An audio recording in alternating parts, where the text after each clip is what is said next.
we needed to do. We went running onto the set, we found out how many hours we had. I'm on the phone driving into Beverly Hills, calling everybody we know saying we need a white suit. And as I was pulling into Beverly Hills, Leo at Armani Emporio called me and said, I think I may have what you're looking for, Kate. Look at me. Watch. I don't walk in it. I glide. Leapt back in the car, drove back. They pulled her off the set during a lighting setup, ran her into her trailer, had the tailor standing by, threw her into the outfits. It's the only piece all season we didn't alter on anybody. It's the only piece of its kind that literally she put it on, she did a spin, she looked at herself in the mirror in her trailer. We decided to do the red underneath because we wanted the maximum contrast. And she said, Kate, this is it. And less than an hour later, she had it on camera. Oh, that's a fantastic suit. Oh, thanks. Who knew there were that many tank tops? I honestly didn't until I discovered the character of Susan and wanted something that was sexy, something that was practical, something that looked like somebody who could be at home at their artist table and then leap in the car and go off and still look cute and together. Kate usually just puts like 3 pairs of jeans and 5 tops in my trailer, and I just pick what I want. We're off and running. Zach, Zach, don't run away! The thing that makes Kate, so great is that idea to bring the art, to bring Susan's illustration as her career and her already sort of quirky side into her wardrobe. No, stop right there. This was a very pretty Diane von Furstenberg that I found, again, quite early in the season. I loved the colors. It had these beautiful smoky colors that look so great on Susan. Let's just do this. And then I'll have a husband and insurance. Nobody gets hurt. And I had it hidden away, and then they came up with the lovely scene where she's desperate for the operation, and so she tries to go into the arranged marriage with the friend from Edie's office, and it falls apart. I'm so sorry. My hands are tied. I'm really sorry. Stephen, wait.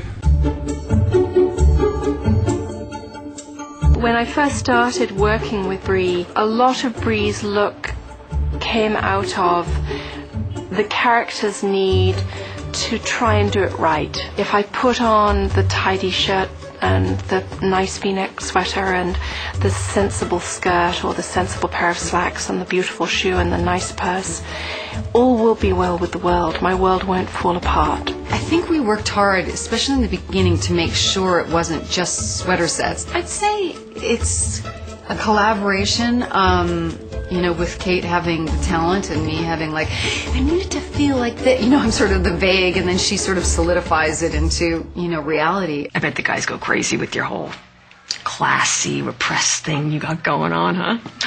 I mean, your skin has, no pores. Bree is definitely crisp. Although she has been a little more frayed around the edges, I think, this season. Poor Bree has been through an awful lot. For instance, in that George dying scene, said I want to wear white, I want it to be sort of like the angel of death. She searched high and low to get me the perfect dress. And we found this wonderful Dina Burrell dress. And the fact that it tied at the back with these chiffon pieces that moved was just right. The director for this particular episode loves green, and she loves the green on Marsha with her red hair. And she and I both had this sort of idea of that sort of grown-up Alice in Wonderland lost in the department store in the middle of the night image.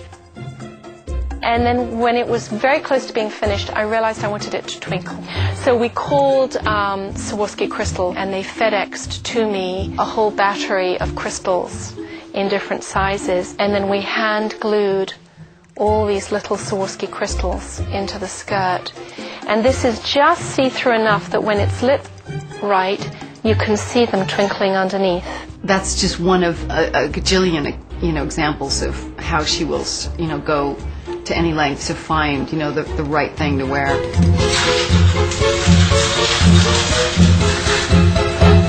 If I'm able to inspire people to look at themselves differently, to say, gosh, I can dress in a stylish, sexy, upbeat, different sort of way.